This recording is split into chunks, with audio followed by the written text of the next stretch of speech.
हमने अभी तक क्लास में कोलिनियर वेक्टर्स वगैरह देखे हैं। एक प्रॉब्लम और देखें उस पे।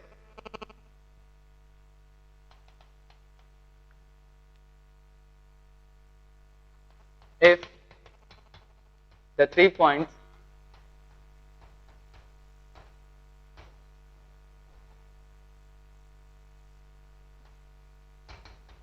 with position vectors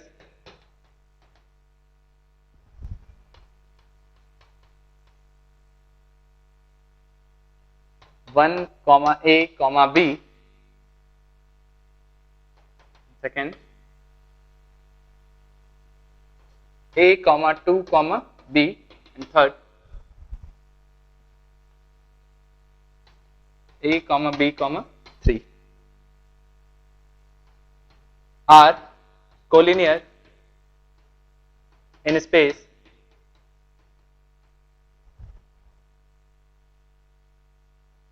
then find the value of A plus B. If the three points with position vectors 1, A, B, A, 2, B and A, B, 3 are collinear in space, find the value of A plus B. Then solve करें। देखिए इधर, अभी तक हम लोग ये कह रहे थे जब भी हम कोलिनियर वेक्टर की बात करते हैं और दो वेक्टर्स हैं हमारे पास A और B और वो यदि कोलिनियर होते हैं तो उस केस में हम लोग कहते हैं कि A vector equals to lambda times of B vector. अब यहाँ पे क्या है, यहाँ जो है हमें तीनों पॉइंट्स के जो पोजीशन वेक्टर्स दिए गए हैं वो पॉइंट के लिए दिए गए हैं। मतलब सबसे पहले मुझे इससे पोजीशन वेक्टर्स फाइंड करने पड़ेंगे, लाइन बनाना पड़ेगा। देखिए हम क्या करें, हमने सपोज किया A पॉइंट को क्या लिख दिया हमने 1, A, B। B पॉइंट जो है उसे हम कह देते A, 2, B and C point जो है उसे हम लोग कहते हैं A, B, 3। अब हम लोग ये कहते हैं कि यहाँ से हम सबसे पहले दो वेक्टर्स बनाएंगे और वेक्टर में दोनों वेक्टर जो हम बनाए उसमें से एक पॉइंट हमारा कॉमन होना चाहिए। हमने कहा यदि हम यहाँ से कंडीशन लगाएं AB equals to lambda times of BC तो वो कोलिनियर हो सकते हैं। इसका मतलब ये है AB equal to lambda times of BC। अब देखिए इसमें दोनों में एक पॉइंट जो है B वो कॉमन हो गया है। इसका मतलब है यदि ये इस कंडीशन को सेटिस्फाई करेगा इसका मतलब होगा कि AB और BC जो है वो कोलिनियर है। मतलब तीनों पॉइंट्स कैसे हो जाएंगे, कोलिनियर। सबसे पहले AB फाइंड करते हैं। यहां से जो AB वेक्टर आएगा वो आएगा position vector of B minus position vector of A। अब यहाँ पोजीशन वेक्टर ऑफ B की बात करने जाए तो पोजीशन वेक्टर ऑफ B क्या है, हमारे पास पॉइंट्स हमें दिए गए A, 2, B। तो हम इसे लिख सकते हैं AI cap plus 2J cap plus B K cap minus OA vector की जगह हम लिखें I cap plus AJ cap plus B K cap. I cap इधर कर लेते हो, हमें मिलता है 1A minus 1 I cap plus 2 minus A J cap plus B minus B K cap. इसका मतलब है हमें जो मिला है वो मिला है A minus 1 I cap plus 2 minus A J cap plus 0 K cap. अब देखिए एक वेक्टर तो हमें A भी मिल गया। अब हमें क्या चाहिए यहाँ से BC वेक्टर। जो BC वेक्टर होगा वो होगा position vector of C minus position vector of B। अब पोजीशन वेक्टर ऑफ C क्या है यहाँ पे A, B और 3। तो हम इसे लिख दें AI cap plus BJ cap plus 3 K cap minus OB position vector of B AI cap plus 2J cap plus B K cap. Arrange करने से तो A माइनस A 0 हो जाएगा तो 0 I cap plus B minus 2J cap plus 3 minus B K cap. अब देखिए यहां से हमें AB वेक्टर मिल गया, यहां से BC वेक्टर। अब हम कंडीशन लगा देते हैं AB equal to lambda times of BC। AB की जगह हम AB वेक्टर रख दें तो ये मिलेगा हमें A minus 1 I cap plus 2 minus A J cap equals to K cap तो 0 है, यहां से मिल रहा है हमें 0 I कैप और B माइनस 2 J कैप। तो देखिए यहां से हम लैम्डा से मल्टीप्लाई कर रहे हैं तो हम इसे लिखते हैं lambda times of B minus 2 J cap plus lambda into 3 minus B ठीक है। अब हम ये कहते हैं यदि हम इन दोनों को इक्वल वेक्टर से कंपेयर कर रहे हैं तो इसका मतलब है कि उनके करस्पॉन्डिंग एलिमेंट्स भी इक्वल होंगे। तो आई कैप का जो कोफिशिएंट है उसे आई कैप से कंपेयर करें तो यहाँ देखिए a माइनस 1 यहाँ से आई कैप का कोफिशिएंट है इक्वल टू, यहाँ पर आई कैप का कोई भी कोफिशिएंट नहीं है तो इसे हम कह सकते हैं इक्वल टू में 0। तो यहाँ से हमें a इक्वल टू मिलता है 1, एक इक्वेशन तो यहाँ से मिला मुझे, एक वैल्यू मिल गई a इक्वल टू 1। दूसरा हम देखें तो यहाँ से 2 माइनस a जे कैप का जो कोफिशिएंट है वो यहाँ पे इक्वल टू आ रहा है lambda times of b minus 2, lambda times of b minus 2। उसी टाइप से हम यदि ये k कैप वाले कोफिशिएंट को कंपेयर करें यहाँ से तो वो भी हमें मिल जाएगा। अब यहाँ से क्या करें हम, a की वैल्यू हमारे पास यहाँ पे कितना आ गया है 1। अब हम ये कहते हैं कि 2 minus 1 equals to lambda times of b minus 2। तो ये आ रहा है हमारे पास, यहाँ से हो गया 1 equals to lambda times of b minus 2। अब देखिए ये हम कह रहे हैं कि यदि ये कोलिनियर है तो किसी ना किसी लैम्डा की वैल्यूज के लिए तो ये इक्वल होंगे ही। अब हम लैम्डा की वैल्यू यहाँ पे 0 नहीं ले सकते तो हम ये कह सकते हैं कि लैम्डा की कुछ भी वैल्यू हो सकती है, 1 भी हो सकती है, 2 भी हो सकती है, 3 भी हो सकती है। तो हम क्या करें, कुछ वैल्यू रख के देखें। जैसे हमने कहा लैम्डा इक्वल्स टू 1, हमने कहा लैम्डा इक्वल्स टू 1, तो लैम्डा की वैल्यू यदि हम 1 लेते हैं तो उस केस में हमें ये जो आंसर मिलेगा 1 इक्वल्स टू b माइनस 2, तो b इक्वल टू आ गया हमारे पास 3। तो जब हम लैम्डा इक्वल्स टू 1 की बात करने जाएं, लैम्डा की वैल्यू यदि हम 1 रखें तो उस समय जो हमें आंसर मिलेगा b इक्वल्स टू 3। तो इसके लिए यदि हम आंसर वैल्यू फाइंड करें a प्लस b तो वो हमारे पास आता है 1 plus 3 equal to 4, 1 plus 3 equal to 4।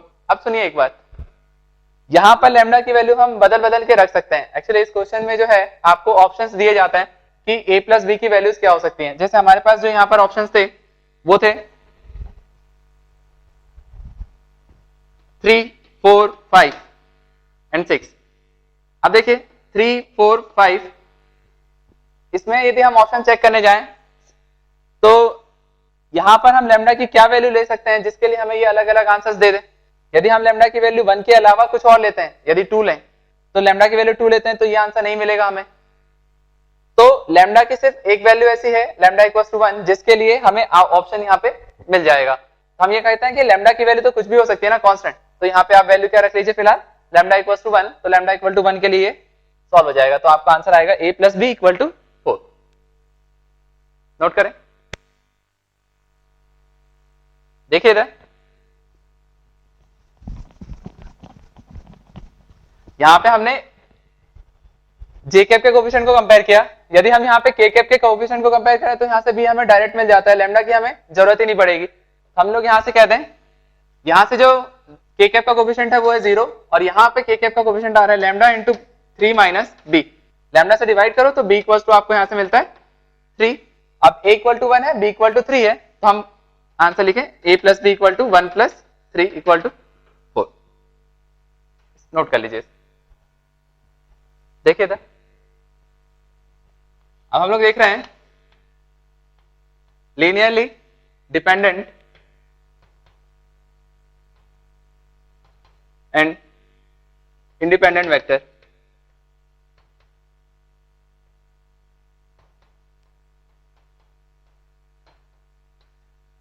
देखिए लीनियरली डिपेंडेंट और इंडिपेंडेंट वेक्टर्स हम किसे कहते हैं।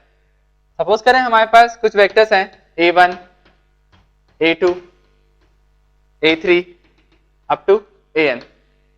हमारे पास कुछ वेक्टर्स हैं a1, a2 up to an। अब हम ये चाहते हैं कि ये लीनियरली डिपेंडेंट है या नहीं है, तो हम क्या करते हैं, हम लोग इनका एक अरेंजमेंट बनाते हैं लीनियर इक्वेशंस का। तो हम क्या करें, एक कांस्टेंट से इसे मल्टीप्लाई करिए इंडिविजुअल सबको। तो हमने कहा k1 a1 vector plus k2 a2 vector plus k3 a3 vector plus kn an vector equals to 0 vector. देखिए जैसे हमें ये प्रूफ करना है, हमें ये बताना है कि a1 अप टू an जो इतने वेक्टर्स दिए गए वो लीनियरली डिपेंडेंट है या इंडिपेंडेंट है। तो हमने क्या किया, उनको कांस्टेंट से मल्टीप्लाई करके एक लीनियर इक्वेशन बनाया जिसके इक्वल टू हमने कहा है 0। अब हम ये कहते हैं कि ये पूरा आंसर 0 कब हो सकता है, मुझे वेक्टर से बात करना है। तो देखिए वेक्टर की टर्म्स में यदि मैं बात करने आता हूं और मैं कहता हूं ऐसा k1 equals to k2 equal to k3 equals to kn equal to 0। यदि हम इस इक्वेशन में जितने भी कांस्टेंट आपको दिखते हैं k1, k2, k3, kn सबको ही जीरो कर दें, तो हमें ये दिख रहा है कि जब हम आप सारे कांस्टेंट को जीरो कर देंगे तो उससे वेक्टर मल्टीप्लाई करके ओवरऑल आपका आंसर पूरा जीरो होना ही होना है। तो एक केस वो हुआ जब हम इस इक्वेशन में सभी को क्या कर दें, जीरो। दूसरा केस ये हो सकता है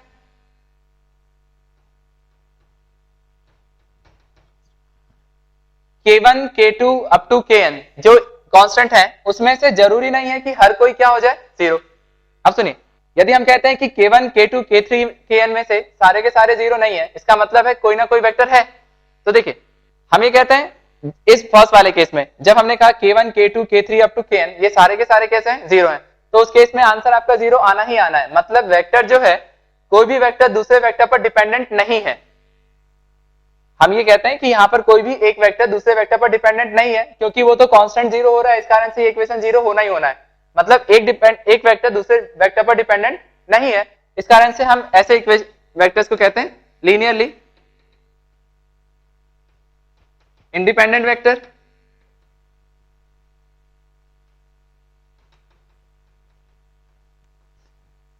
हमने ये कहा, देखिए सुनिए अब एक बार फिर से समझ लें। जैसे हमारे पास एक वेक्टर है a k1a plus k2b equal to zero. अब हम ये कहते हैं ये जो वेक्टर्स हैं यदि ये जीरो आ रहा है और हमने कहा k1 और k2 दोनों जीरो है, तो हमने कहा k1 भी जीरो है, k2 भी जीरो है, तो जब आप k1 को a से मल्टीप्लाई करेंगे तो जीरो होगा ही होगा, k2 को b से मल्टीप्लाई करेंगे तो जीरो होगा ही होगा। तो हम कहते हैं कि ओवरऑल आंसर तो आपका जीरो आना ही आना है। क्या यहाँ पर वेक्टर a वेक्टर b पर डिपेंडेंट है किसी तरीके से? नहीं है। तो हम लोग ऐसे वेक्टर्स को क्या कहते हैं, लीनियरली इंडिपेंडेंट वेक्टर। लेकिन जब हम कहते हैं not all k's are zero, मतलब हम यहाँ पर जितने भी k की वैल्यूज देख रहे हैं कांस्टेंट की वैल्यू, वो सबकी सब जीरो नहीं है, मतलब कुछ ना कुछ वैल्यूज हैं। इसका मतलब है कि हम ऐसा कहें k1a plus k2b equal to zero हो गया। मान लीजिए बाकी सारे जीरो है और k1 और k2 वाले नहीं है। ऐसे केस में हम कहेंगे कि ये आंसर जीरो कब होगा, जब यदि पॉजिटिव है तो ये नेगेटिव मिलनी चाहिए, तो पॉजिटिव और नेगेटिव कैंसिल होकर के ये जीरो दे दें, इक्वल मैग्नीट्यूड के हो तब।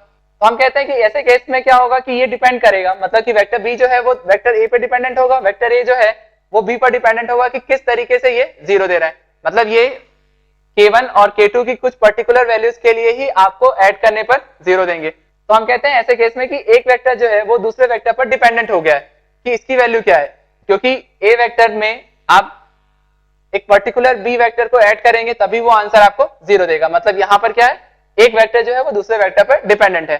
तो हम कहते हैं यदि सारी वैल्यूज k की सारी वैल्यूज जीरो ना हो तो ऐसे केस में हम उन वेक्टर को कहते हैं लीनियरली डिपेंडेंट वेक्टर। नोट कीजिए इसे।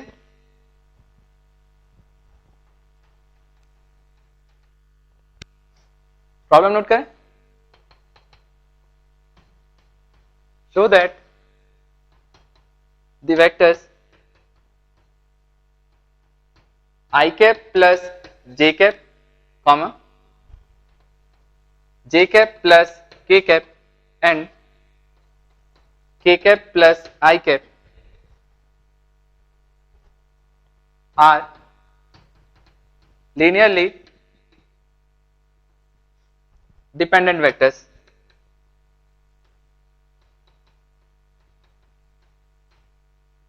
सॉल्व कीजिए इसे, नोट करें। If a equals to i cap plus j cap plus k cap, b vector equals to 4i cap plus 3j cap plus 4k cap and c vector equals to I cap plus alpha j cap plus beta k cap are linearly dependent vectors and modulus of c equals to 3, sorry root 3। then first option है alpha equals to 1 beta equals to 1, alpha equals to 1, beta equals to -1। Second option है alpha equals to 1, beta equal to +-1। C alpha equal to -1, beta equal to +-1 and last D alpha equal to +-1 and beta equals to 1। Solve कीजिए इसे। यहां हमें ये proof करना है, हमें दिया गया है कि ए, बी और सी वेक्टर जो है वो लीनियरली डिपेंडेंट वेक्टर्स है। अब लीनियरली डिपेंडेंट वेक्टर्स है, इसका मतलब है मैं यहाँ पे क्या कर सकता हूँ, एक वेक्टर ले लो आप कोई सा भी, सी वेक्टर। अब हम इसको रिप्रेजेंट करते हैं किसमें, मैंने कहा k1 a vector plus k2 b vector. इसका मतलब है कि k1 और k2 के पर्टिकुलर वैल्यूज के लिए ये इक्वेशंस वैलिड होंगी। मतलब हम यहां से कह सकते हैं सी वेक्टर जो है वो ए पर और बी वेक्टर दोनों पर डिपेंडेंट है। तो जब भी हमें डिपेंडेंट वेक्टर्स प्रूफ करना है तो हमेशा क्या कीजिए, 3 या 4 जितने भी वेक्टर्स दिए जाते हैं आप एक वेक्टर को बाकी 3 के सम के टर्म्स में रिप्रेजेंट कर दें। अब यदि हम यहाँ पे करते हैं तो हम क्या लिखेंगे, सी वेक्टर। अब सी वेक्टर क्या है हमारे पास, i cap plus alpha j cap plus beta k cap. मैंने लिखा यहाँ से i cap plus alpha j cap plus beta k cap equals to k1 और k1 के साथ ए वेक्टर। ए वेक्टर हमारा है i cap plus j cap plus k cap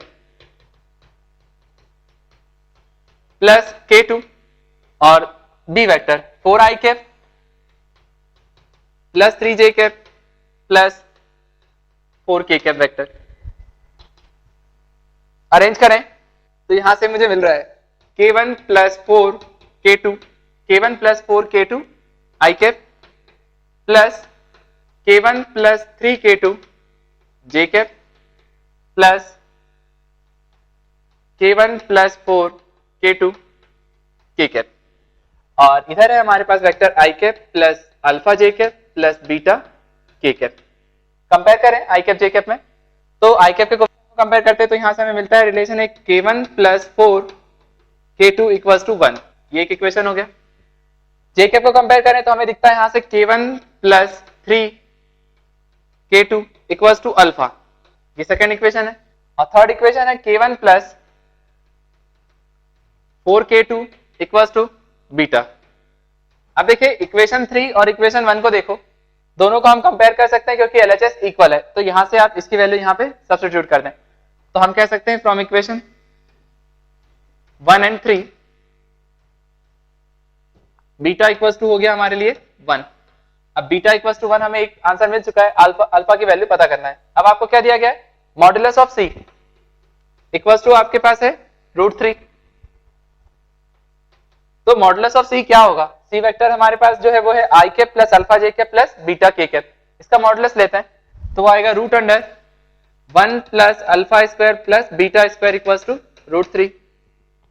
squaring कर दें तो यहां से मिलता है 1 plus alpha square plus beta square equal to 3। अब बीटा इक्वल्स टू है 1 तो बीटा इक्वल टू 1 यहां पे रख दीजिए, तो ये मुझे मिलेगा 1 plus alpha square plus 1 equal to 3। तो 1 प्लस 1 2 माइनस करेंगे तो 1 आएगा, तो अल्फा इक्वल टू मुझे मिला +-1 क्योंकि स्क्वायर है, अंडर रूट लेंगे तो अल्फा इक्वल टू +-1। तो अल्फा की वैल्यू आ रही है आपके पास +-1 और बीटा इक्वल टू आ रहा है 1।